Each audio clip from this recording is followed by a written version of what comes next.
Eh bien, bienvenue à toutes et à tous dans cette nouvelle masterclass Croissance pour tous. Nous sommes mardi, 17 heures, et comme tous les mardis à 17 heures, eh bien, nous avons rendez-vous avec un expert du marketing digital qui va nous partager son expertise sur une technique et un outil de marketing nécessaire à la mise en place de sa stratégie de croissance. Alors, aujourd'hui, on va parler d'intelligence artificielle avec Olivier.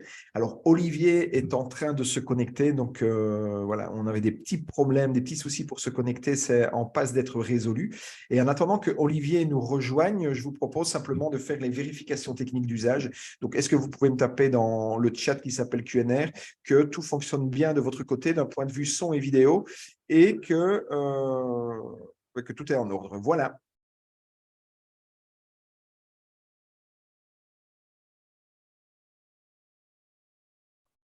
Alors, Michel me dit que tout est OK. Muriel, son et vidéo OK. Merci Laurent. Bonjour Muriel. Bonjour Michel. Bonjour Solis. L'Ocilia, pardon. Tout fonctionne pour l'Ocilia. Claudella, il me dit que tout est OK. Nabila, même chose. Bonjour Nabila, tout est OK. François-Xavier, tip top. Merci François-Xavier.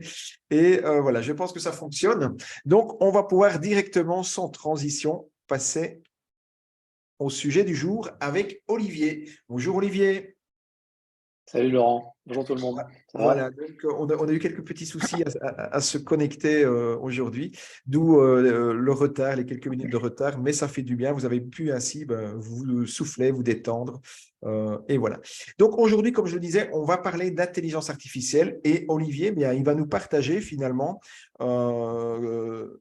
une série d'infos utiles et de ressources, d'outils pour montrer, nous expliquer un petit peu mais comment finalement on peut tirer profit en tant qu'entrepreneur, comment on peut tirer profit de l'intelligence artificielle pour se faciliter le travail et la mise en place de sa stratégie de croissance. Voilà globalement le thème du jour.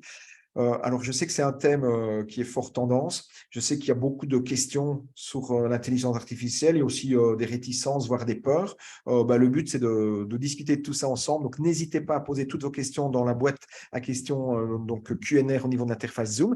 Et moi, je me permettrai de les relayer à Olivier en cours de présentation. Voilà. Je te cède la parole, Olivier.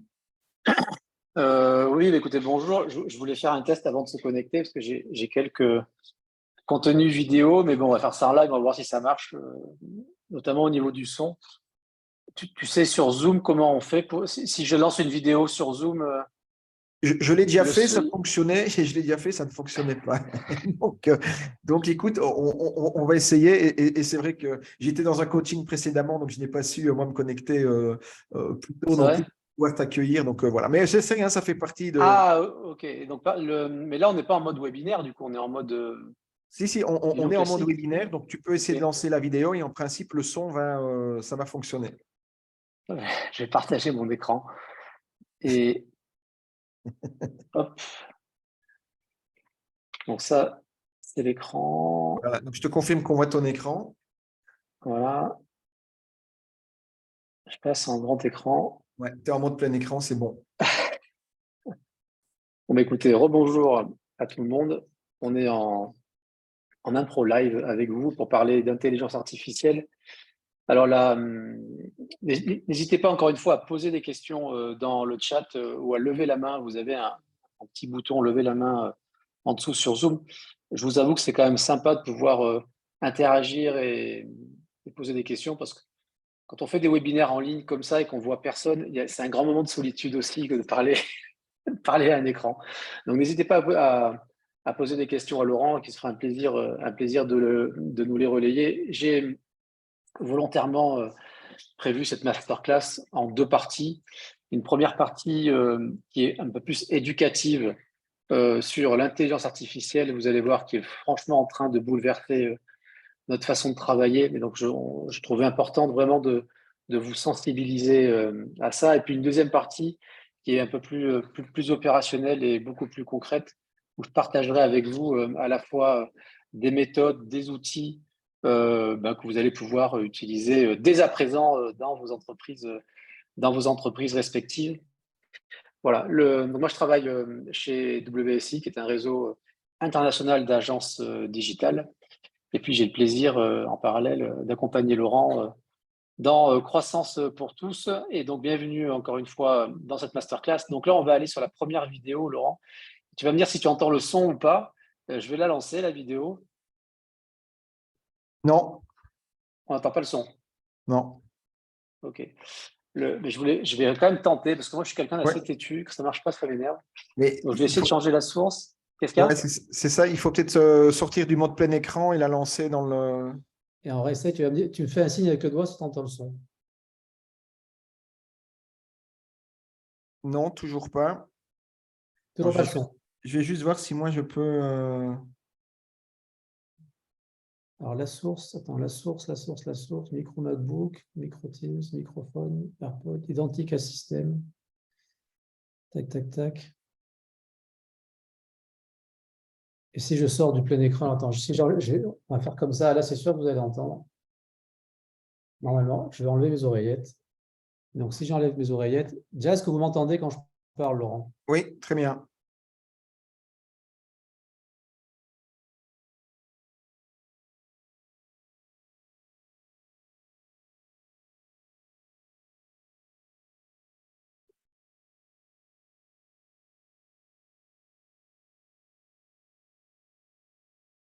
Tu m'entends, Laurent? Vous m'entendez? Moi, je t'entends, mais la vidéo ne tourne pas en fait. Mais Oui, on c'est entend normal. très bien. Voilà. On devrait entendre le son. Non. Alors, je vais remettre mes. Là, j'ai un fond de. Bon, c'est une masterclass un peu volée avec la technique.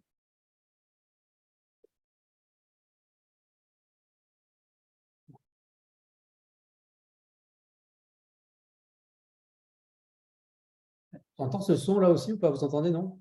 Moi, j'ai un son qui est répété. Non. On entend ta voix, mais il n'y a aucun son audio autre que ta voix qui est diffusée.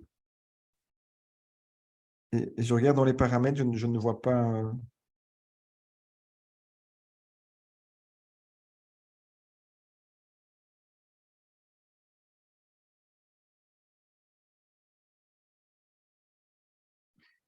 Je ne vous entends plus.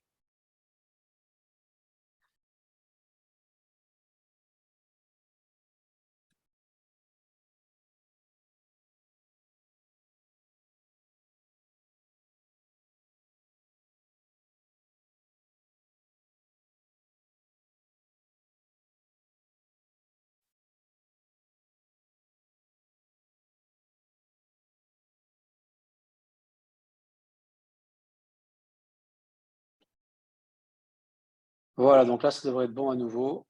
J'espère.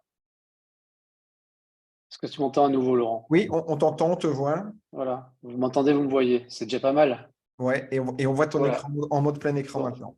très bien. Bon, ben, j'ai raté mon effet d'introduction. Ça arrive. Hier soir, j'étais vous ne connaissez pas, je ne sais pas si vous êtes en France ou à Luxembourg, mais hier soir, j'étais à l'Assemblée générale du MEDEF dans les Bouches-du-Rhône. Le MEDEF, c'est le premier syndicat patronal en France. Et il y a le président donc, du MEDEF qui a fait un grand discours. Et donc, il avait ses feuilles et puis il commence son discours. C'est quelqu'un qui est plein d'entrain, plein de dynamisme. Et au milieu de son discours, il prend sa feuille et là, il y a un grand blanc, il s'arrête. En fait, ce qui s'est passé, c'est qu'ils lui ont pas donné toutes les feuilles. Et ils lui ont donné 2 fois la même feuille. Donc, il fait son discours et puis là, en plein milieu d'une phrase, il tourne sa feuille. Et là, bim, grand blanc, et il dit bah, on m'a donné 2 fois la même feuille. Panique à bord dans la salle, donc on lui a redonné son discours. Donc c'était un grand moment de solitude, il s'en est très bien tiré, donc ça me fait penser à ça, puisqu'on est sur une introduction telle que je ne l'avais pas espérée, mais c'est pas grave, donc on va continuer sur l'intelligence artificielle, donc vous m'entendez. Il y a Ouais. quelques vidéos du coup dans la présentation, parce que c'est pour vous montrer des choses, j'avais prévu quelques supports interactifs, mais on va faire au mieux. L'intelligence artificielle, on est en train de vivre quelque chose d'assez incroyable. Et la face visible de ce que nous sommes en train de vivre depuis quelques mois, vous avez tous entendu parler de ChatGPT. Alors, s'il y a des gens qui sont dans la salle et qui n'ont pas entendu parler de ChatGPT, s'il vous plaît, dites-le. Il n'y a aucun malaise, mais ça me permet, moi, de pouvoir orienter en fonction des personnes. Donc, ChatGPT, depuis la fin d'année dernière, qui est sorti au grand public, donc qui est vraiment la phase visible du changement. On est passé d'une IA dite traditionnelle depuis une dizaine d'années, parce que vous allez voir que l'intelligence artificielle, elle a déjà envahi nos vies depuis très longtemps, à une IA, ce qu'on appelle générative, donc qui produit, qui donne des résultats comme un être humain. Et c'est ça le grand changement auquel on est en train de faire face. Et finalement, ChatGPT, c'est vraiment la partie visible du grand public. Mais derrière, les personnes qui sont derrière ces nouvelles technologies, ils ne sont pas là, bien évidemment, pour nous construire des applications et faire mumuse avec ce que je voulais vous montrer en début de présentation, qui était une petite application qui permet de faire bouger des… Vous prenez une photo et puis vous allez, via cette application, pouvoir animer le personnage. Ça a fait le tour des réseaux sociaux en début d'année, notamment avec des personnalités qu'on a animées. Donc attention à ce que vous voyez, notamment sur les réseaux sociaux. C'est peut-être une intelligence artificielle qu'il y a derrière. Et donc il faut s'en méfier. Donc Sam Altman, pardon, c'est la personne qui dirige la société OpenAI. OpenAI, c'est une association qui a été créée en 2015 et qui est à l'origine de ChatGPT et d'autres outils d'intelligence artificielle. Donc, vous avez dans OpenAI beaucoup de grands noms de la tech, notamment Microsoft, qui a investi des milliards d'euros. Donc, c'est un peu le nouveau visage de la tech en 2023. Il est venu en Europe, il a été reçu par le président Emmanuel Macron. Je ne sais pas s'il est venu à Luxembourg. En tout cas, il est en train de chercher son siège social en Europe. Donc, il fait le tour un peu des différents pays. Et c'est des personnes qui voient le monde tel que nous, on ne le voit pas. Et donc, ces gens-là, ils ont conscience qu'il est en train de se passer quelque chose de révolutionnaire, d'extraordinaire. Et donc, on va essayer dans cette présentation de partager un bout de la vision de Sam Altman pour essayer de voir ensemble ce qu'eux ont déjà vu depuis longtemps et qui leur font dire qu'effectivement, aujourd'hui, on est en train de vivre une révolution du même niveau que ce qu'on a pu vivre dans le passé, la révolution agricole, industrielle et la révolution des ordinateurs. Le menu, j'en ai déjà parlé en amont. Donc, il faut savoir que l'intelligence artificielle, ça existe déjà depuis un bon nombre d'années. Et vous le savez ou pas, elle est déjà présente dans bon nombre d'applications qu'on utilise au quotidien. Tous les outils que vous avez et que vous voyez sous les yeux ne pourraient pas fonctionner sans intelligence artificielle.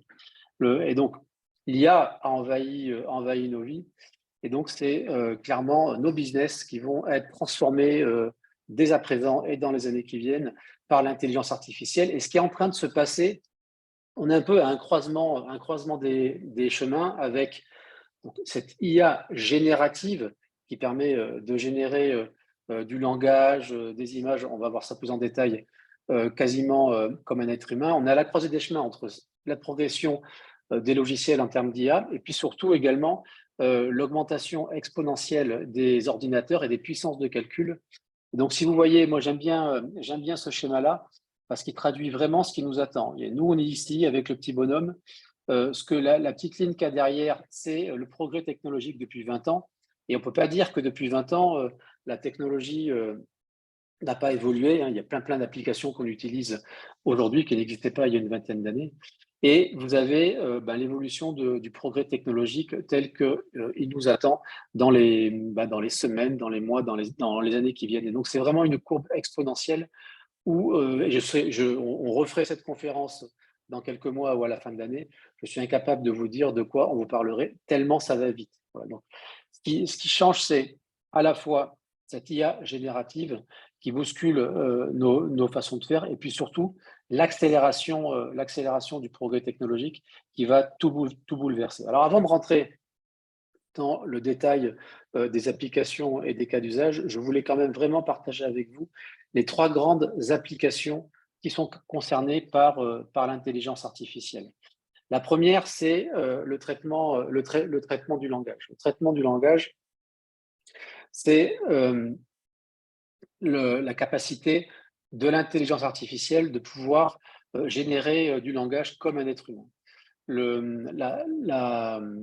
Ça, c'est fondamental de le comprendre, puisque c'est vraiment le progrès tel qu'on est en train de le vivre depuis quelques mois. Alors, j'avance sur un slide. J'avais cette vidéo que je voulais vous montrer, mais je ne pourrais pas vous la montrer non plus. Voilà. Donc, il y a vraiment trois grands usages. Le traitement du langage, la vision, on va voir ça juste après, et puis tous les modèles prédictifs, puisque l'intelligence artificielle permet effectivement de prédire basé sur des données. C'est ce qui a fait le succès d'Amazon dans les années, il y a une dizaine d'années, en 2013, dès qu'ils ont commencé à mettre leur moteur prédictif dans leur logiciel. C'est ce qui a fait décoller leur vente. Alors, l'intelligence artificielle, moi j'aime bien cette définition. C'est finalement la science qui rend les logiciels intelligents. Voilà, on pourrait remplacer le mot machine par le mot logiciel.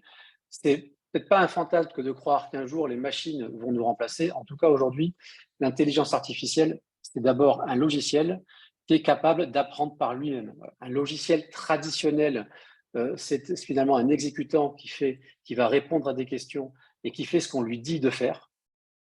L'intelligence artificielle, le gros changement, c'est que ce sont des logiciels qui sont capables d'apprendre d'eux-mêmes et du coup de pouvoir, avec ces modèles d'apprentissage automatique, de pouvoir générer des réponses basées sur des données et de manière complètement autonome.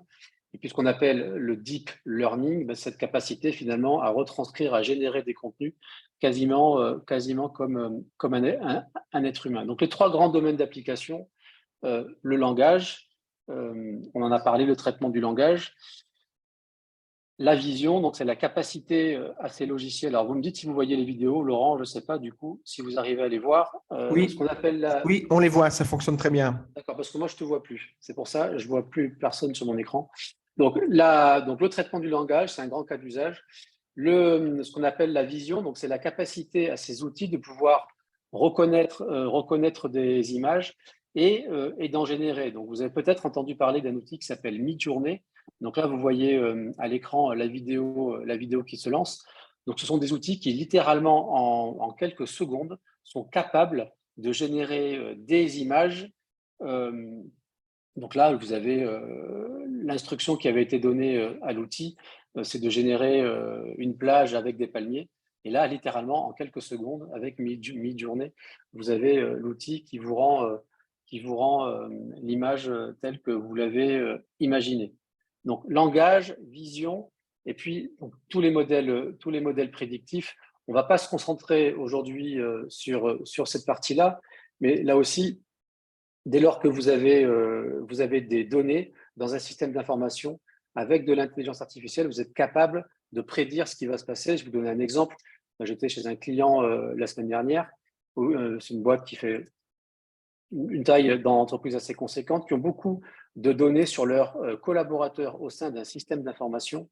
Avec de l'intelligence artificielle, du coup, on est capable de prédire l'évolution des collaborateurs, qui va partir, quelles vont être leurs aspirations, etc., etc. Donc, tous les modèles prédictifs, dès lors que c'est basé sur des données, c'est là où l'intelligence artificielle effectivement, joue à plein. Là, vous voyez à l'écran un exemple d'outil qui permet du coup de pouvoir personnaliser l'envoi d'emails, par exemple. On arrive au site internet où des pages vont s'afficher en fonction de qui se connecte, etc. La technologie existe déjà aujourd'hui. Donc, langage, vision et modèle prédictif. Et donc, ces trois grandes applications, ces trois grands champs de l'intelligence artificielle, génération du langage, la vision et les modèles prédictifs, finalement, ils servent deux objectifs. Pour nous, pour vous, les entrepreneurs, c'est améliorer votre productivité. Voilà, donc vous allez améliorer votre productivité grâce à ces outils. Et puis, on va vous montrer dans quelques instants quelques exemples. Donc, c'est baisser ses coûts grâce à des gains de productivité. Et puis, bien évidemment, pouvoir augmenter votre chiffre d'affaires dès lors qu'on est capable de pouvoir faire des prévisions basées sur des données. Encore une fois, c'est ce qui a fait littéralement décoller Amazon il y a une dizaine d'années. Donc, rentrons maintenant un peu plus dans le vif du sujet, maintenant qu'on a compris comment l'intelligence artificielle était en train de changer les règles du jeu. Et donc, je vais partager avec vous différents cas d'usage. Alors, il y a quelques vidéos, on va essayer de les lancer, mais il y a aussi des slides qui vous présentent différents exemples. Alors, j'en ai choisi quelques-uns. À la fin de la présentation, je vous propose également de télécharger un document qui, pour le coup, vous propose beaucoup plus de cas d'usage. Là, je suis allé à l'essentiel pour le bien de la présentation. Donc déjà, ce que je trouve intéressant, c'est de regarder dans son organisation, dans sa façon de fonctionner, de commencer à se poser les bonnes questions pour savoir si ça va être pertinent pour moi ou pas de pouvoir utiliser l'intelligence artificielle. Et donc, se poser les bonnes questions, c'est quoi? C'est déjà, est-ce qu'on a dans son organisation de la data, de la donnée? C'est la première question à se poser. Ensuite, on peut regarder dans les tâches que l'on fait au quotidien si elles sont répétitives. Est-ce qu'il y a certaines tâches que je pourrais, par exemple, automatiser? Est-ce que dans mes activités, je suis amené à créer, à penser, à générer des contenus notamment? Donc, c'est toutes ces questions à laquelle on essaye de répondre. Et à partir de là, on va pouvoir dire, effectivement, si je coche une de ces cases, je vais pouvoir utiliser différents outils que je vais partager avec vous dans un instant pour du coup m'aider à être plus efficace. Voilà, donc ça, c'est vraiment d'essayer de travailler un peu sur soi et sa façon de faire pour voir concrètement si ces outils peuvent nous aider. Alors, on va commencer par l'outil, entre guillemets, un des outils le plus connus et qui est vraiment, encore une fois, la face émergée de l'iceberg. Donc, ChatGPT, je n'ai pas vu dans le QNR des personnes qui ne connaissaient pas, qui n'avaient pas entendu parler de ChatGPT. Laurent, je parle sous ton contrôle. Donc, ChatGPT, c'est un outil d'intelligence artificielle qui permet de générer du contenu.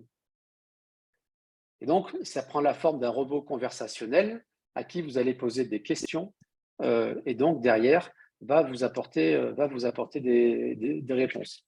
Tout l'art de l'utilisation de ces outils réside dans la façon dont on va poser une question. Voilà, c'est ce qu'on appelle un prompt. Moi, c'est un mot que je ne connaissais pas il y a quelques mois et que maintenant on entend parler à toutes les sauces. Voilà. Et donc, poser un prompt, l'art de poser un prompt, c'est effectivement vous donner la possibilité de pouvoir avoir une réponse qui soit à la hauteur de vos attentes. Donc, ça rentrait dans le détail, mais ce qui est important quand on va rédiger un prompt, c'est déjà de donner un maximum de contexte. Donc, donner un maximum de contexte quand on est un entrepreneur, c'est parler de son entreprise, de son marché, de ce qu'on fait, etc. Donc, c'est donner le contexte. C'est aussi dire à l'outil, au robot, de lui donner un rôle. Voilà, donc imagine que tu es un expert en marketing digital. Imagine que tu es un coach en business, etc., etc. Donc, il va se mettre dans la peau de la personne que vous souhaitez qu'il soit. Il a en magasin tous les modèles, etc. C'est assez incroyable. On va lui demander à qui on veut s'adresser, pour qui est le contenu. L'appel à l'action, bien évidemment. On peut lui demander aussi sous quelle forme on veut qu'il nous rende le contenu, forme de liste, de tableau, du code, etc., etc. Et puis, on va commencer à itérer avec l'outil. Alors, ce qu'on appelle le chain prompting, c'est si vous utilisez un peu ChatGPT, vous voyez que sur le menu à gauche, vous avez ce qu'on appelle un chat. Voilà. Donc, un chat, quand vous démarrez un chat, vous allez commencer à parler avec lui. Et le chain prompting, c'est cette capacité à pouvoir itérer par différents prompts. Et en fait, lui, il va auto-apprendre de vos prompts. Donc, en auto-apprenant, il emmagasine de l'information. Vous allez petit à petit pouvoir l'aiguiller. Et donc, il est capable, comme ça, de pouvoir, sur un prompt, remonter jusqu'au premier pour vous apporter le meilleur de la réponse. On est aussi capable, avec l'outil, c'est ce qu'on appelle le one-shot prompting. Les Américains, ils ont le sens de la formule. On peut être capable de lui demander aussi, voilà, le contenu, je veux que tu me le donnes sous cette forme. Voilà, donc, vous prenez un rendu, vous le copiez-collez et vous dites, voilà ma question. Et voilà comment je veux que tu me rendes ma réponse. Donc, l'art de poser des prompts, encore une fois, dans le document que je partage avec vous à la fin de la présentation, vous avez plein de modèles, plein d'exemples de prompts. Mais j'ai envie de vous dire, ce qui est peut-être hyper sympa, c'est de lui demander de vous faire les prompts à votre place. Voilà. Et là, moi, je vous partage 2 prompts magiques, finalement, que vous allez pouvoir demander à l'intelligence artificielle de faire à votre place. Le premier, c'est lequel? C'est vous imaginez votre prompt, donc c'est ce qu'on a vu juste avant, vous mettez le contexte, ce que vous souhaitez lui faire, etc. Donc, vous mettez votre prompt et puis vous lui demandez juste après, est-ce qu'il y a des choses que j'oublie dans le prompt pour que tu puisses me générer une bonne réponse? Est-ce qu'il y a des détails que j'aurais oubliés? Voilà. Si oui, lesquels? Et si vous lui posez cette question-là, du coup, il va vous répondre avec le bon prompt. Ça, c'est une première solution. Et la deuxième solution, ça, il adore, c'est générer le meilleur prompt. Prompt, ça veut dire quoi? Vous allez lui demander de générer, pour le coup, le meilleur prompt basé sur le prompt que vous allez lui demander de faire. Voilà. Donc, voilà à peu près le prompt que je voulais faire. Et bien, à partir de là, génère-moi le meilleur prompt. Et souvent, il va vous en générer plusieurs. Vous pouvez même lui demander de générer jusqu'à une dizaine de prompts et d'aller choisir, selon lui, le meilleur. Donc, tout ça pour vous dire, je passe un peu de temps exprès là-dessus, mais ça, c'est fondamental parce que si vous souhaitez avoir les meilleurs résultats possibles de la machine, tout part de votre capacité à donner la bonne instruction. Voilà. C'est vrai qu'on parlait de nouveaux métiers, générer des prompts, etc. Oui, c'est une vraie compétence qui est en train de se développer, mais j'ai envie de vous dire, si on passe par l'outil, vu que maintenant qu'il commence à bien être entraîné depuis quelques mois, ça peut aussi vous faire gagner énormément de temps. Oui. Alors, je vous ai mis… Il y avait une question, Olivier, il y avait une question justement par rapport au prompt qui est posée par l'Auxilia qui demande est-ce que finalement on doit toujours travailler dans le même outil et la question, c'est de savoir, puisque tu dis que de prompt en prompt, la machine apprend et donc devient plus pertinente, plus performante dans la qualité des réponses qu'elle nous donne. À un moment, tu l'as exprimé avec d'autres mots. Et donc, c'est à ce moment-là que l'Auxilia pose la question. Mais donc, est-ce que finalement, c'est intéressant de travailler avec plusieurs outils ou est-ce qu'on n'a pas intérêt à en choisir un et puis faire tout son travail dans cet outil?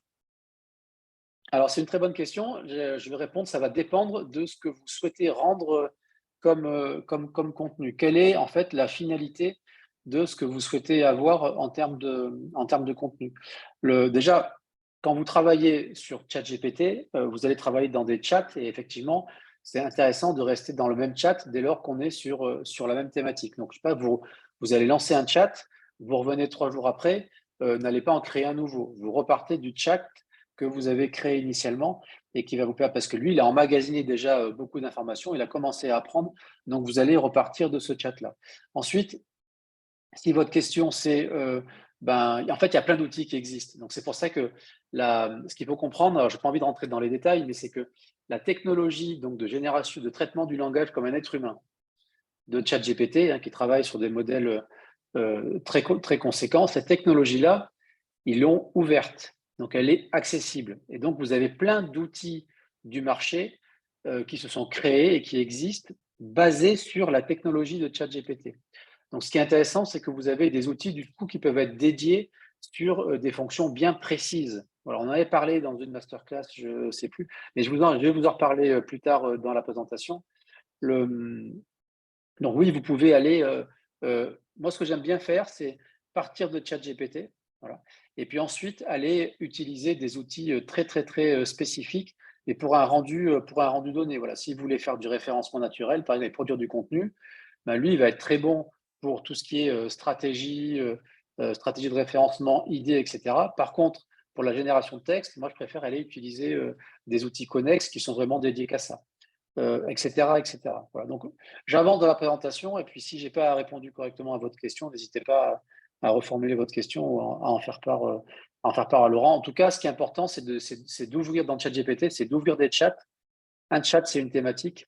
Et à chaque fois que vous allez revenir sur la thématique, de bien repartir du chat concerné parce qu'il a auto-appris. A priori, il garde en mémoire 30 jours vos données. Passé 30 jours, ils sont supposés ne plus les stocker. Bon, ça, c'est ce qui est sorti en mars. J'attends de voir. Mais voilà, vous avez 30 jours pour travailler sur les prompts. Donc, si je reviens à l'outil, je partage avec vous quelques cas d'usage. Donc, déjà, ce qui est intéressant, c'est que dès lors qu'on doit brainstormer, dès lors qu'on doit créer ou nous challenger en termes d'idées, là, pour le coup, je le trouve très bon. Il a tous les modèles en stock. Et donc, là, donc là, vous avez à l'écran un exemple de prompt. Ce que vous ne voyez pas, c'est que j'ai un chat où j'ai déjà vachement itéré sur mon agence. Et donc là, je lui demande de me faire un SWOT. Voilà, donc un SWOT, c'est très rapidement d'aller identifier les opportunités, les menaces, les faiblesses de votre activité. Donc, je ne sais pas si vous l'avez déjà fait, mais moi, je peux que vous encourager déjà à donner pas mal de matière sur votre activité à ChatGPT et tout de suite d'aller vous projeter en lui demandant d'aller faire un SWOT de votre activité. On apprend, franchement, on apprend plein de choses quand on apprend plein de choses quand on a quand on fait ce genre d'exercice. Il y a plein d'autres choses qu'on peut faire en termes de business et planification, en termes de stratégie. Mais déjà, faire un SWOT, je trouve ça intéressant. Pour avoir ce rendu-là, il faut lui demander de vous restituer le contenu sous forme de tableau. Quand je vous expliquais un peu le prompt, il y avait le format de sortie. Là, typiquement, c'est un format de sortie sous forme de tableau. Donc, il est capable de générer des tableaux. Alors, on est dans Croissance pour tous. Donc, Croissance pour tous, c'est un programme d'accompagnement des entrepreneurs pour les aider à mettre en place des stratégies de croissance. Qui dit stratégie de croissance dit, entre autres, acquisition de clients. Qui dit acquisition de clients dit bien pouvoir cibler ses prospects. Qui dit cibler ses prospects, c'est mettre en place pour le marketing ce qu'on appelle des personas. Le là, il est très fort dans la génération de personas. Donc, vous pouvez lui demander de pouvoir, comme ça, vous donner des idées sur vos cibles, ce qu'on appelle les personas en marketing. Et encore une fois, comme il a tous les modèles, il peut se baser sur le modèle de l'empathie map. Enfin, il y a d'autres modèles pour les personas. Donc, moi, j'ai fait l'exercice que vous voyez à l'écran pour les deux cibles avec lesquelles on travaille. Et là encore, il nous ressort sous forme de tableau votre travail sur vos cibles. Donc, si des choses que vous n'avez pas forcément encore fait ou vous le faites peut-être un peu de loin, ou si vous souhaitez creuser, ou si vous pensez que vous pouvez faire mieux en termes de prospection sur vos sites, etc., dans vos messages marketing, ben là aussi, utilisez-le. Il est assez pertinent pour ça. Il ne faut pas prendre pour argent comptant tout ce qu'il vous dit, mais déjà, ça vous fait une bonne base de travail à partir de laquelle vous allez pouvoir affiner avec tous vos inputs. Et encore une fois, plus il aura de contexte, plus il aura d'input de votre part, plus il sera performant. Alors, le Soncast, on avait parlé, je crois, Laurent, dans une autre masterclass, il me semble. Le Soncast, c'est un très, très bel outil de vente, voilà, qui permet d'aller identifier chez vos interlocuteurs ces motivations d'achat. Très important parce que quand vous allez faire de l'acquisition, en face, vous avez des clients, des prospects. Un client prospect, c'est d'abord un être humain. Et tous les êtres humains que nous sommes, on ne réagit pas et on ne se comporte pas de la même façon en fonction de notre personnalité et de ce qui est important pour nous. Et donc, le Soncast, s'il répond à ces objectifs, il permet d'aller aligner votre argumentaire de vente sur les différents types de personnalités de vos interlocuteurs. Voilà. Et donc, dans toutes vos communications, qu'elles soient orales, face à un prospect, par écrit, email, etc., là, c'est important d'avoir bien en tête son modèle de vente, son cas, c'est de pouvoir comme ça aller dégainer tel ou tel type d'argument en fonction de la personne que vous avez en face. C'est un gros boulot de faire un Soncast avant ChatGPT. C'est un super outil commercial. C'est une des plus vieilles techniques de vente. Du coup, on le décline dans la communication. Là, en quelques secondes, il va vous sortir un Soncast. Là aussi, vous allez pouvoir amender. Donc, je trouve ça très intéressant. Oui, Laurent, tu voulais… Michel demande si ça fonctionne pour tous les domaines de vente. Est-ce que ChatGPT a la réponse et peut fournir des réponses pertinentes pour quel que soit le secteur de vente ou le domaine d'activité?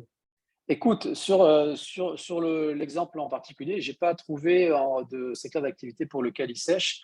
Si c'est un secteur d'activité, alors s'il y aura peut-être une limite, si c'est un secteur d'activité, si c'est un métier qui est apparu après 2021, il ne l'aura pas en stock parce que ChatGPT n'est pas connecté à Internet, même si maintenant je vais vous montrer comment on fait pour le connecter à la fin de la présentation. Mais ChatGPT n'est pas connecté à Internet.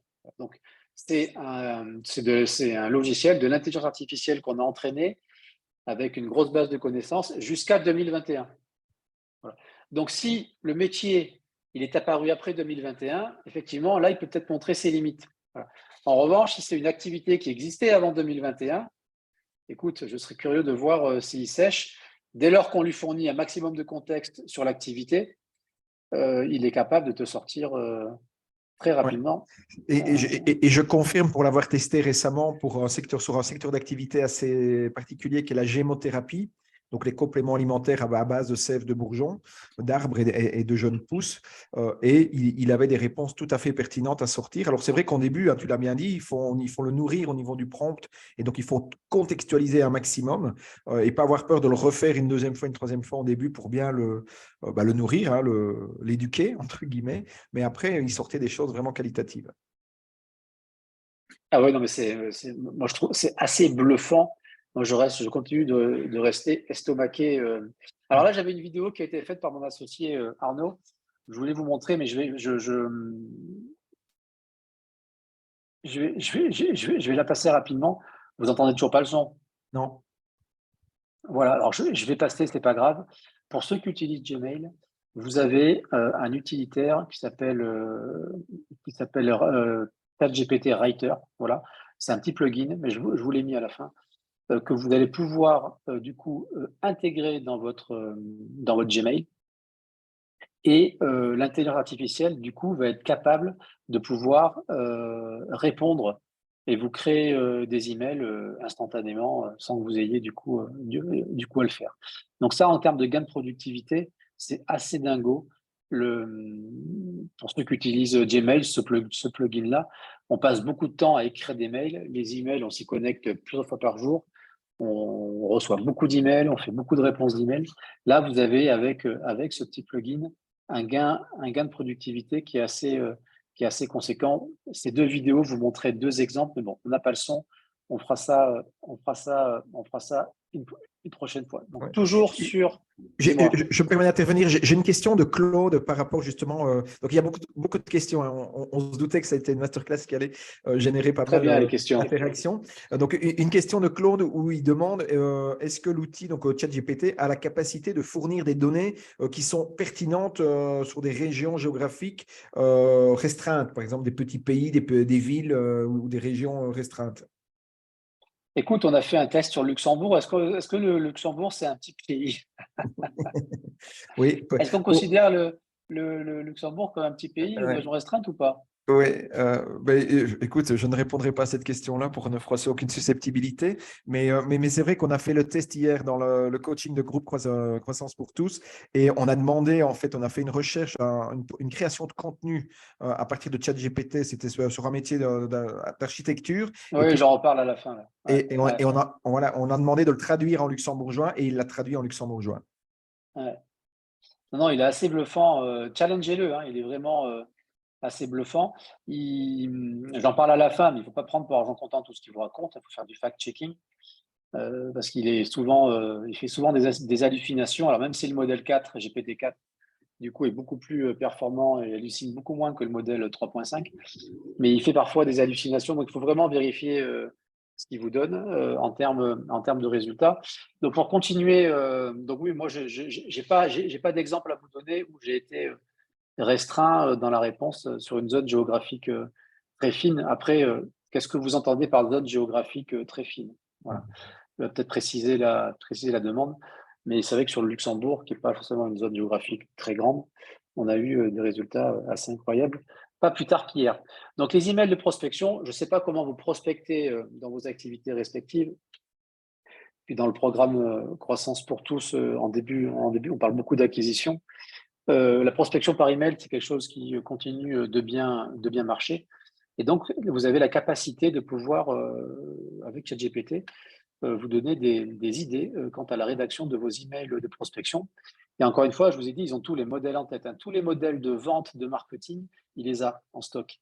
Et donc là, je ne vais pas demander de me faire n'importe quel email, je vais lui demander de faire un email de prospection. Donc, il y a un peu de contexte, vous avez vu, toujours pareil, avec le modèle qui s'appelle AIDA, qui est un modèle classique utilisé en marketing pour essayer d'aller capter l'attention de vos lecteurs et puis derrière les inciter à passer à l'action. Et donc là, quand vous le donnez, il vous rend un email basé sur le modèle AIDA. Voilà comment il fait pour capter l'attention, susciter l'intérêt, créer le désir et puis inciter à passer à l'action. J'avance parce que le temps défile.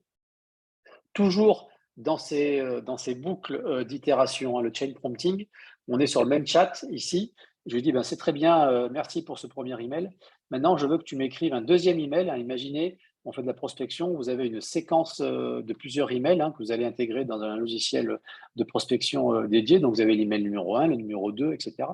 Et donc là, vous allez lui dire, voilà, tu vas pouvoir, fais-moi un email aux personnes qui n'ont pas réussi à lire mon premier email. Et là, parfait, bim, il vous sort le deuxième email, il vous remet l'objet. Voilà. Si vous trouvez que cet email est peut-être un peu trop long, vous pouvez lui demander, pareil, de manière très précise, de le raccourcir. pour avoir quelque chose peut-être un peu plus impactant et donner plus de chances d'être eu. Donc, vous voyez qu'on peut, on peut aller très loin dans la façon de faire. Alors, c'est dommage que vous ne voyez pas cette vidéo, parce que cette vidéo, elle est vraiment incroyable. Bon, donc là, vous voyez à l'écran mon associé, Arnaud. Alors ça, c'était il y a 10 ans de moins. Et puis à la suite de la vidéo, elle est aujourd'hui, il a 10 ans de plus, il a commencé à avoir la barbe un peu blanche et les cheveux blancs.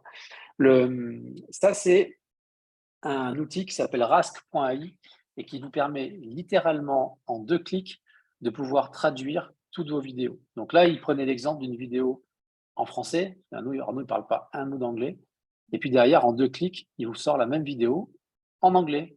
Donc il y a la voix qui est remplacée en anglais. C'est assez bluffant, mais bon, là, vous ne l'entendez pas. Donc, j'avance. Donc, rask.ai, c'est un utilitaire qui vous permet de pouvoir, en littéralement 2 clics, à partir d'une vidéo que vous avez, la traduire dans la langue de votre choix, même le luxembourgeois.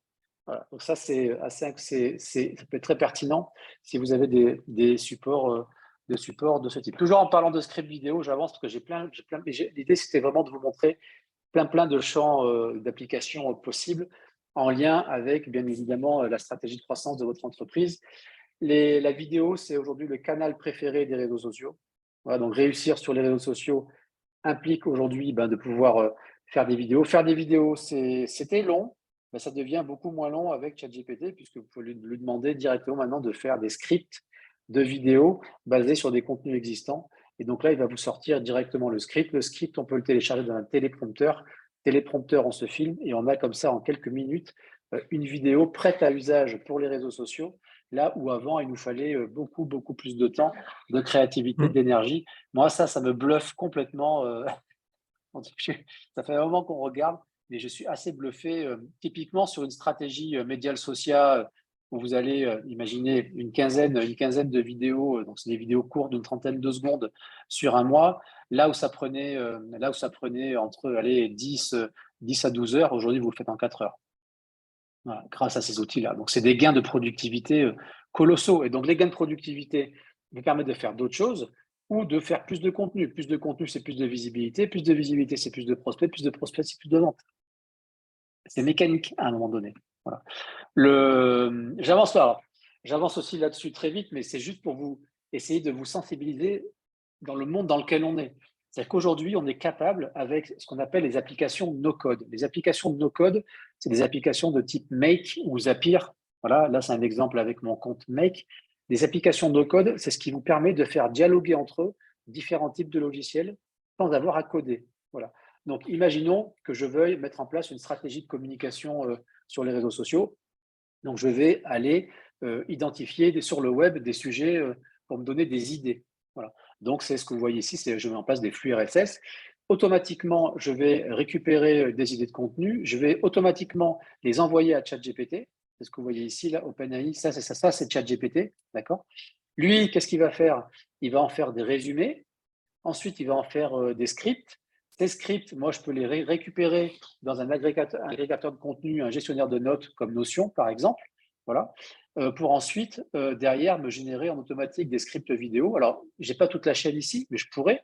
Ces scripts vidéo, je pourrais directement les générer ou mes contenus sur mes réseaux sociaux, chose que je ne fais pas ici. Mais ce que je suis en train de vous montrer, c'est qu'on est capable aujourd'hui, avec des applications no-code, c'est-à-dire sans aucune connaissance informatique, pouvoir automatiser tout un process de communication, par exemple, comme c'est le cas ici.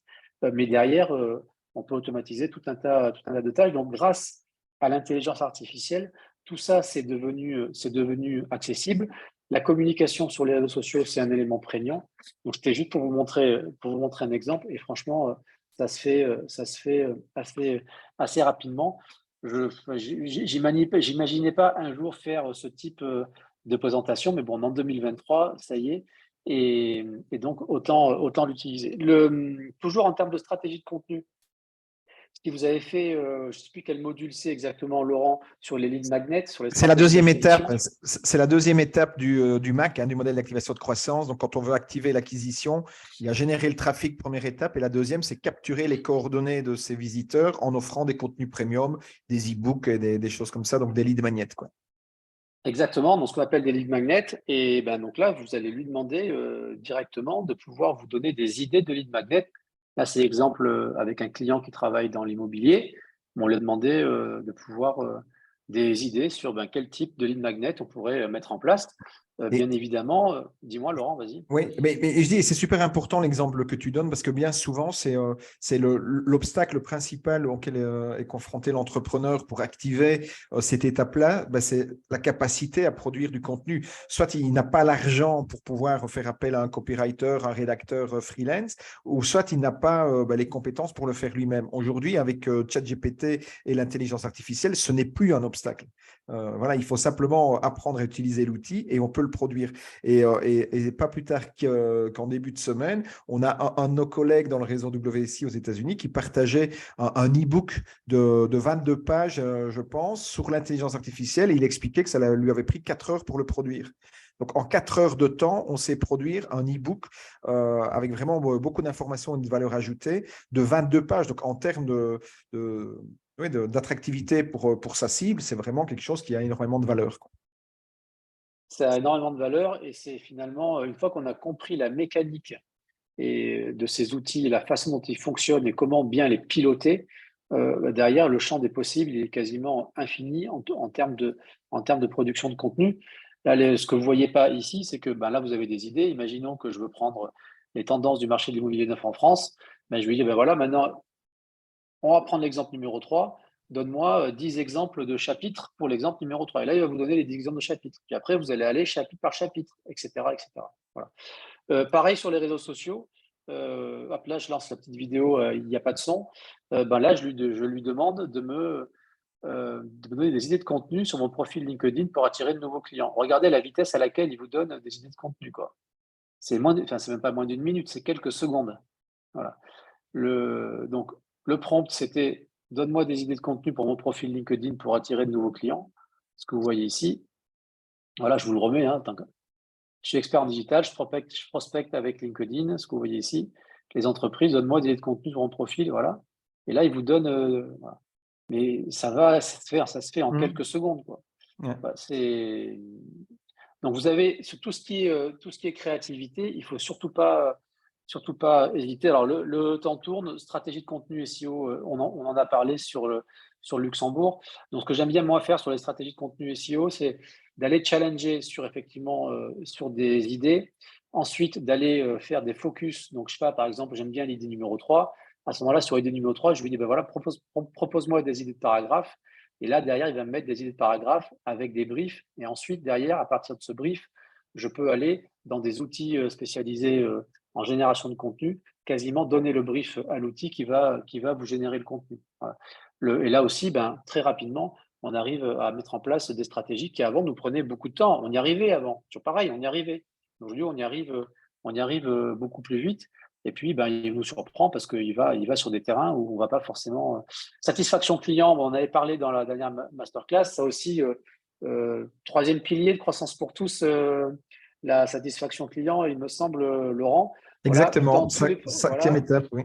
Cinquième étape, donc satisfaction client, vous allez pouvoir lui demander de vous faire un questionnaire de satisfaction client. Donc, encore une fois, vous allez bien rédiger le prompt. Et là, il vous sort le questionnaire. Le questionnaire, il ne vous satisfait pas. Tiens, intègre-moi du Net Promoter Score et bim, derrière, il va vous le compléter avec les informations complémentaires déléguées. Donc là aussi, en quelques minutes, vous êtes capable de pouvoir avoir un questionnaire. Et puis, je voulais finir. Ouais. Et tout ça, il faut le dire et le répéter, c'est gratuit. Donc, c'est-à-dire qu'aujourd'hui, vous pouvez utiliser ChatGPT, ça va vous prendre, on va dire, 15 minutes, vous avez vos questions, et après, vous les transcrivez dans Google Forms, qui est aussi gratuit.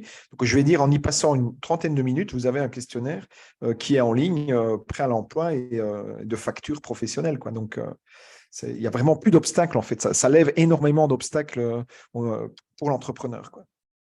Ça lève beaucoup d'obstacles pour l'entrepreneur parce que un des principaux obstacles, c'était sur tous les supports qu'on utilise, c'était la production, la génération de contenu, à la fois dans les idées et puis la façon de rédiger, le temps que ça prenait. Et c'est vrai que ça enlève à ce niveau-là beaucoup d'obstacles. Je me suis amusé dans mon chat, donc moi j'ai un chat avec mon agence digitale. Il me dit mais comment je peux faire pour être plus persuasif et m'aider à convaincre plus de clients. Donc là, il ne m'a pas dit de ne pas utiliser la vidéo lors de mes webinaires. Je le ferai pour la prochaine fois. En revanche, il donne des idées intéressantes. Il donne des idées. Non, mais c'est un réglage technique à faire, Laurent, on va trouver. On le fera.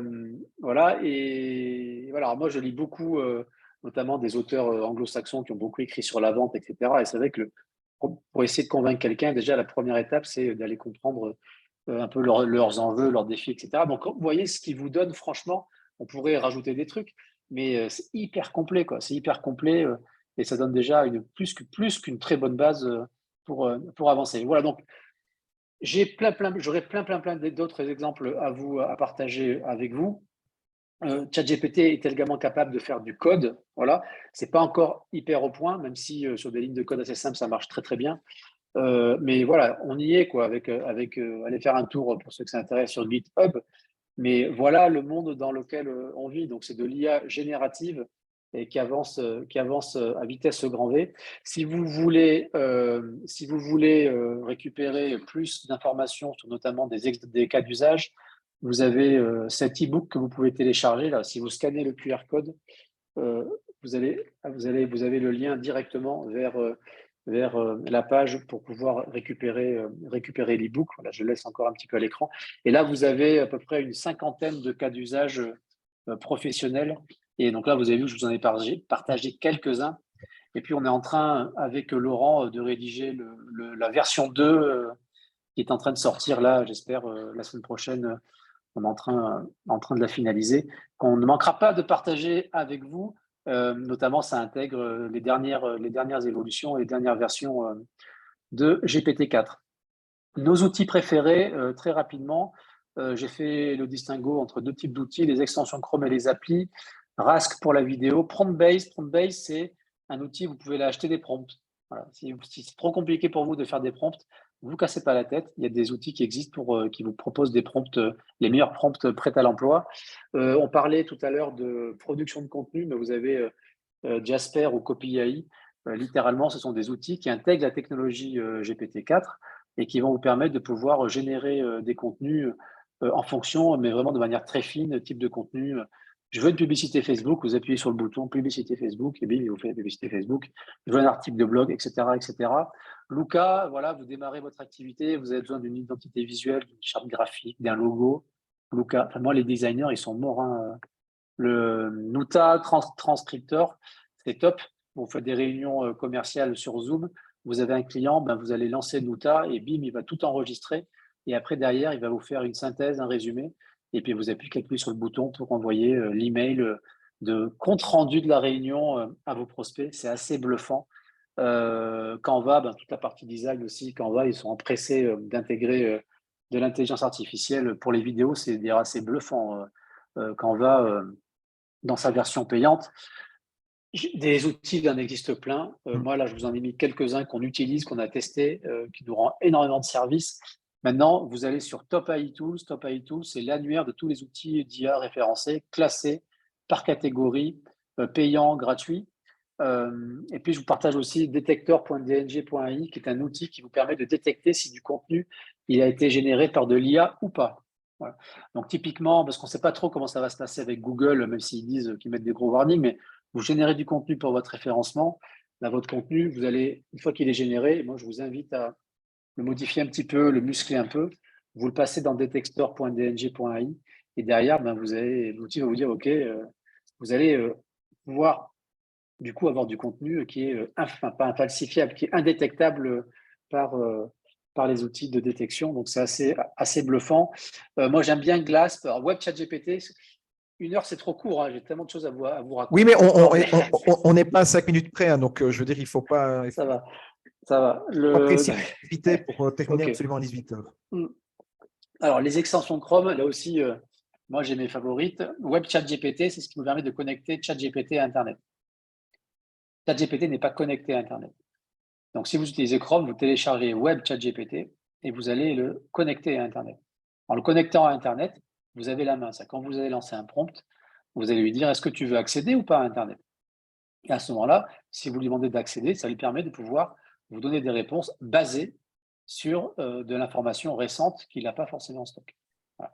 Et il y avait un Par exemple, usage. Oui, ah ben non, vas-y, je pense que tu non, vas vas-y, donner. vas-y, dis-moi, non, vas-y, je Mais t'en prie, je t'en tu prie. m'avais, quand on préparait la masterclass, tu m'avais parlé de l'exemple justement où on peut lui demander, par exemple, d'aller sur les sites internet Exactement. de nos concurrents et de lui dire, ben, Exactement. sur base de ça, refais-moi une présentation de mon site internet ou de l'information de mon Exactement. site internet sur base de ce que mes concurrents racontent sur le leur. Exactement.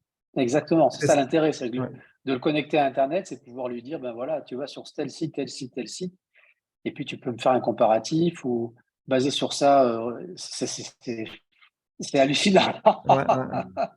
Donc quand on y pense, c'est voilà. Donc Web ChatGPT, l'extension Chrome, elle est assez dingo puisqu'il permet de connecter ChatGPT à Internet. Glasp, YouTube Summary, alors là, moi, c'est de loin ma préférée.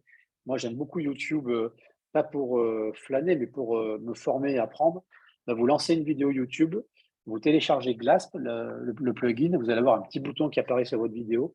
Vous appuyez sur le bouton et là, vous avez le transcript instantané de la vidéo. Et puis vous avez un deuxième bouton, ChatGPT, et là, ça vous balance le prompt automatique, ça vous fait le résumé de la vidéo. Bienvenue en 2023 dans l'intelligence artificielle. Mais c'est un gain de, en fait, c'est un gain de temps.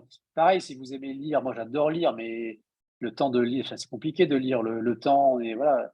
Bah, on n'en a pas parlé, j'aurais pu en parler. Il vous fait vous demandez des résumés de livres.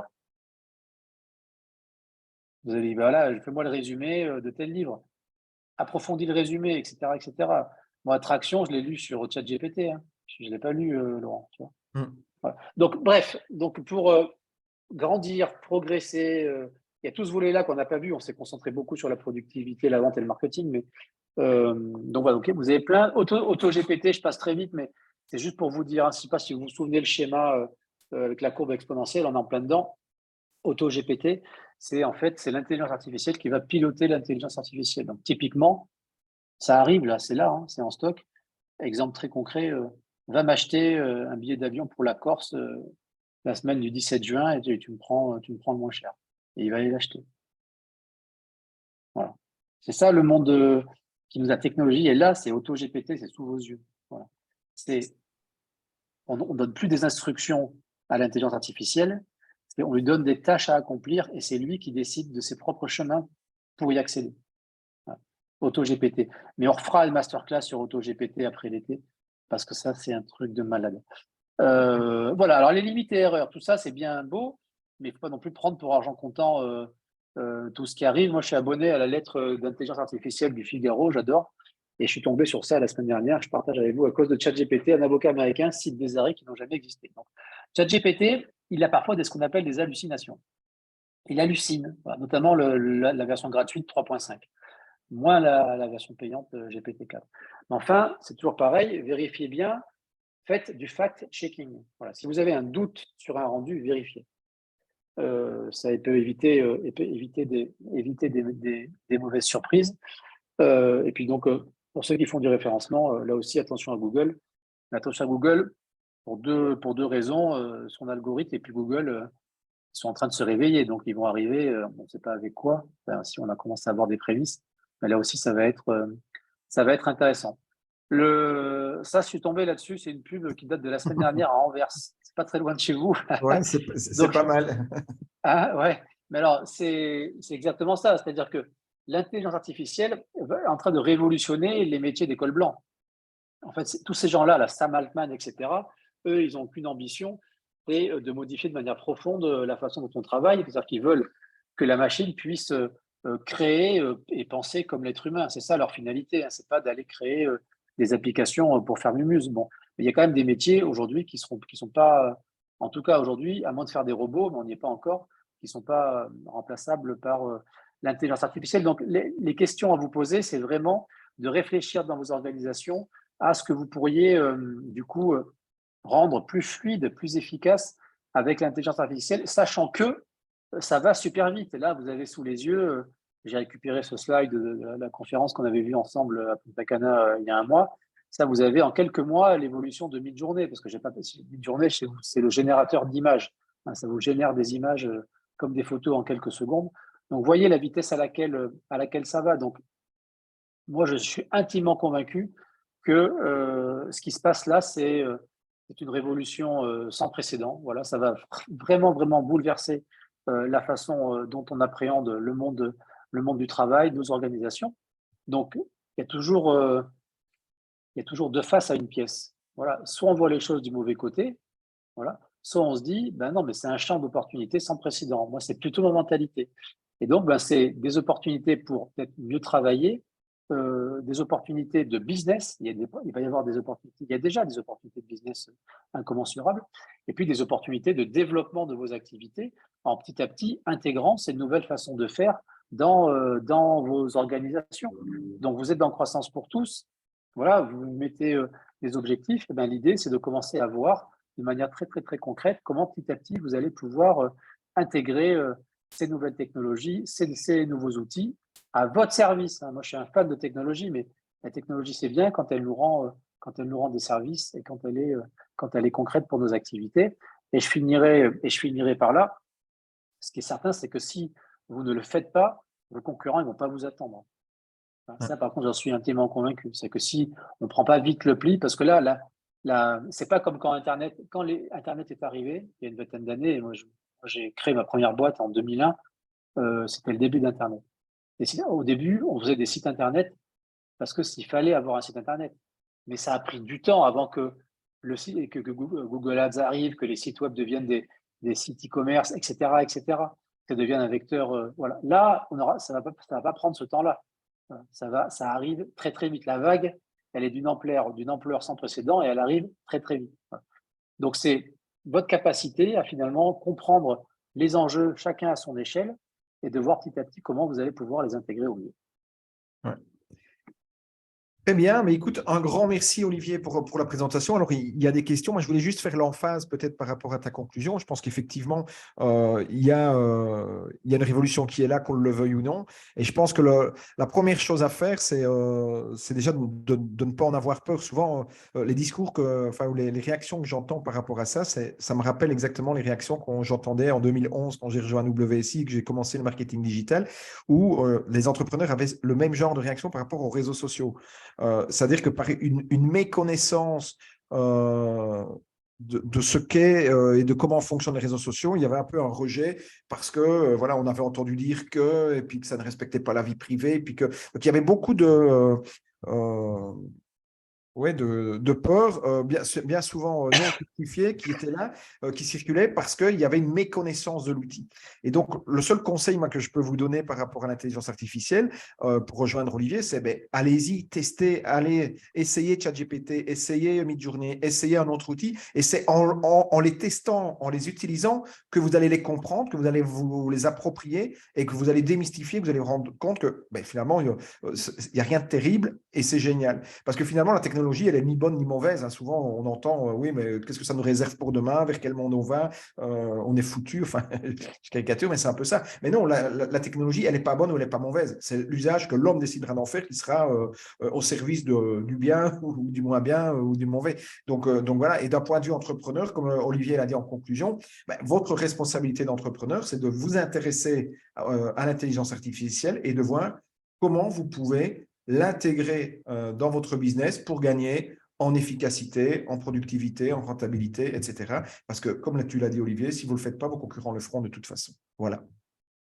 Alors, je voulais repasser sur certaines questions qu'on n'a pas traitées. Il y avait, tu montrais la photo du bâtiment Anvers, ChatGPT Terminus Building, et ça me fait penser à une question que posait Michel qui demandait, donc si je donne l'adresse de mon site internet à ChatGPT, est-ce qu'il est capable ou est-ce que l'intelligence artificielle est capable de traduire le site et de le renvoyer sur mon site? Donc, ça fait longtemps que ça le fait. Les agences de traduction, elles fonctionnent comme ça. Oui, mais Michel, il demandait la deuxième étape, c'est-à-dire que faire la traduction et que automatiquement l'outil aille déjà remettre le contenu traduit sur son site sans intervention. Ça existe déjà avec Google Translate. Aujourd'hui, tu vas sur un site, tu lances Google Translate et t'as voilà. Ensuite, tu peux utiliser, tu as des outils comme DeepL qui vont te traduire ton site. Voilà, DeepL, franchement, moi j'utilise beaucoup DeepL. C'est encore une fois, c'est dingo. Ça traduit dans toutes les langues en temps réel. C'est assez incroyable. Après, réinjecter dans le site, c'est comme ça que fonctionnent les agences de traduction. Elles ont des plugins et elles traduisent du contenu, elles réinjectent, ça dépend du site, je sais pas, du WordPress ou pas, je sais pas ce que tu as comme site. Mais oui, la techno, elle existe, elle est là, oui, bien sûr. Ouais.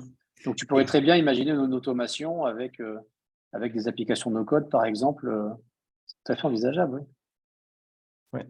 Et alors, il y a une question, enfin 2 questions, mais qui sont un peu plus Philosophique. philosophiques. Voilà. Une première de Claude qui lui demande, mais comment on peut savoir si ce qui est produit par l'intelligence artificielle est correct? Donc, finalement, quel regard critique avoir sur ce que nous raconte ChatGPT dans ses réponses? Bien sûr, alors, ça dépend comment on l'utilise. C'est-à-dire que si vous l'utilisez pour votre business, c'est-à-dire que vous allez le challenger sur votre domaine de compétences. Donc, en challengeant un outil sur votre domaine de compétences, forcément, vous avez la connaissance. Donc, il faut vraiment l'utiliser d'abord, à mon avis, d'essayer de voir dans votre organisation par rapport à vos objectifs, comment vous allez pouvoir l'utiliser et identifier les manques. C'est tout ce qu'on a vu pendant la présentation. Ensuite, si on veut limiter, si vous l'utilisez à titre personnel, comme un moteur de recherche, ce n'est pas un moteur de recherche, ChatGPT, même s'il il vous donne beaucoup de contenu, mais c'est effectivement pas un moteur de recherche. Donc, faites ce qu'on appelle du fact-checking. Déjà, si vous le connectez à Internet, mais c'est comme sur Internet, hein, quand vous allez sur Internet et que vous vous connectez sur des sites Internet ou sur les réseaux sociaux, on est envahi de fake news, on va être de plus en plus envahi de fake news. Donc, c'est à vous d'avoir en fait votre site. Je sors du champ professionnel, mais c'est à vous d'avoir un peu vos alertes et vos sources de vérification, parce que oui, on va voir passer, ça a déjà commencé, on a tous vu passer le pape en Balenciaga, etc. C'est ça, et donc je ne dis pas que c'est bien ça pour le coup. Hein, et puis j'ai pas de jugement, moi c'est bien, c'est mal, c'est comme ça. Moi, mon regard, et c'est celui qu'on partage avec Laurent, c'est on a une technologie, on a des business à développer, à faire grandir. Si on n'utilise pas ces technologies, on va être dépassé et on est mort. C'est aussi simple que ça. Moi, c'est ça le regard que j'ai. Après, sur tout ce qui est éthique, et puis que j'ai vu passer une question également sur quid du risque de l'humanité, je vais peut-être vous surprendre. Moi, j'aime pas du tout le monde dans lequel on vit. Voilà, les réseaux sociaux, j'ai horreur de ça. Voilà.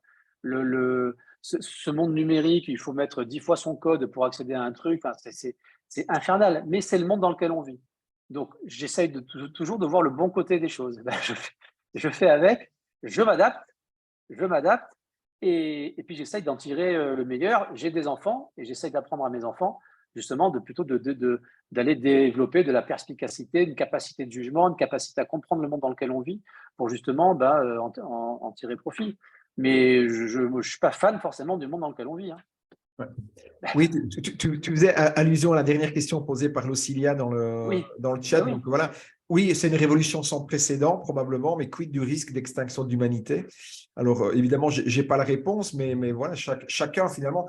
Enfin, ma réponse c'est de dire que ce n'est qu'un outil et c'est de la responsabilité de chacun d'utiliser l'outil, voilà, de mettre l'outil au service de choses, mais voilà, la technologie n'est pas bien ou n'est pas mal en soi, en fait. Non, elle est là et il faut l'utiliser.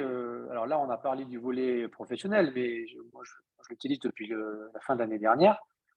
Je pars au Canada cet été avec ma femme et mon fils. Moi, j'habite à Marseille, dans le sud de la France. On part 15 jours au Canada. Ma femme, old school, hein, c'est pas critique, elle a acheté le guide pour faire le voyage. On s'est assis un samedi matin, j'ai ouvert ChatGPT et je lui ai demandé de me faire un itinéraire de 10 jours, jour par jour, en partant de Montréal, en remontant le Saint-Laurent, en redescendant par Québec, en finissant par Montréal. Ça a pris moins d'une minute. Il vous a fait jour 1, jour 2, jour 3, etc. On a fait un peu de fact-checking. Bon, il se trouve qu'on connaît bien le Canada pour vérifier qu'il n'allait pas nous emmener dans les endroits qui n'existaient pas. Mais donc, voilà, c'est bien, c'est mal, j'en sais rien. Alors, ma femme n'était pas contente. Ouais, j'ai acheté le guide, etc. C'est nul ton truc. Bon, bref. En attendant, le résultat, c'est qu'on a un itinéraire et qui, pour le cas de le dire, tenait à peu près la route quand même. Ce sera le mot de la fin. Et alors, tu nous partageras en septembre, dans une des masterclass du mois de septembre, toutes les cul-de-sac. Je suis incapable de te dire de quoi on va parler au mois de septembre. Ouais, exact. Ouais. Ça va tellement vite, en fait. Je finirai par là. Le modèle qui est sorti en fin d'année, là, GPT-3, et ensuite en mars, c'est sorti GPT-4. Bon, on n'a pas les chiffres, mais c'est comme la recette du coca. Hein. La recette du coca, on la soupçonne, mais on ne la connaît pas. Bon, c'est pareil pour GPT-4. Il serait 1 trillion de fois plus puissant que GPT-3. 1 trillion. Moi, je disais 100 millions dans ma présentation. Apparemment, c'est 1 trillion. J'ai lu ça il y a quelques jours. C'est pour vous dire la vitesse à laquelle ça va. C'est du délire. Donc, en septembre, si on fait une masterclass, je ne sais pas de quoi je vais vous parler. On verra bien. Ouais. Peut-être que c'est ChatGPT d'ailleurs qui animera en direct la masterclass, qui sait. Ah ben ça, il est déjà capable de le faire. Ouais. Donc, écoutez, ce sera en tout cas le mot de la fin. Je vois qu'il n'y a pas de nouvelles questions posées. Ah si, Muriel, qu'en est-il de la confidentialité des données quand on donne des infos précises, quand on contextualise, comme tu l'as expliqué, dans le prompt, voilà. Qu'en est-il des informations qu'on communique? Ah ben, les données, elles partent, c'est clair qu'elles partent chez OpenAI. Voilà, OpenAI, c'est les Américains, c'est Microsoft, entre autres. Donc oui, les données partent. Voilà, donc là, il y a eu beaucoup de polémiques sur le sujet. A priori, ils sont engagés à les supprimer au bout de 30 jours. Et puis, pour ceux qui utilisent la version payante, mais via l'API, pour le coup, ils garantissent une confidentialité. Moi, j'attends de voir. Mais oui, effectivement, il y a eu des cas d'école, notamment dans l'aéronautique, de personnes qui ont partagé avec l'outil des informations, pour le coup, hyper confidentielles. Donc oui, attention à ça. On est chez les Américains ils ne sont pas là pour rigoler avec la donnée. Voilà, ça c'est clair. Ouais, la donnée a de la valeur, la data a de la valeur, donc c'est rarement… La donnée a de la valeur et on est dans la guerre de la donnée. Donc, voilà. Donc s'il y a des choses confidentielles, vraiment, vraiment confidentielles, bon, moi j'ai rien à cacher, donc on fout un peu, mais parce que nous sommes des petites gens, vraiment. Très petit. Allez, ce sera le mot de la fin. En tout cas, un grand merci à toi, Olivier, pour nous avoir partagé ta vision et puis quelques outils utiles à l'entrepreneur. Sachez que c'est un sujet qui va certainement, sur lequel on va très certainement revenir dans les prochaines masterclass à la rentrée en septembre et qu'on va aussi intégrer au niveau du programme Croissance pour tous. La matrice du MAC, etc. Donc, voilà, c'est un sujet qu'on ne lâche pas, on reviendra dessus, mais vous n'hésitez pas à aller faire vos propres expériences, vos propres essais. Et puis, moi, je vous donne rendez-vous la semaine prochaine pour une autre masterclass où on parlera d'un sujet tout autre, beaucoup plus humain pour répondre aux préoccupations de l'Auxilia, où on va voir comment utiliser finalement les valeurs et notamment les valeurs humaines de partage, de contribution, etc., pour donner du sens à sa marque et à travers cela, pour fidéliser, enchanter, fidéliser et créer une communauté de clients fidèles autour de sa marque. Voilà, donc si cette thématique-là vous intéresse, je vous donne rendez-vous mardi prochain à 17h. Et puis pour les participants au programme Croissance pour tous, c'est rendez-vous demain dans les sessions de coaching individuel et puis lundi pour le coaching de groupe. Voilà, une belle fin de journée à vous tous. À très bientôt. Au revoir.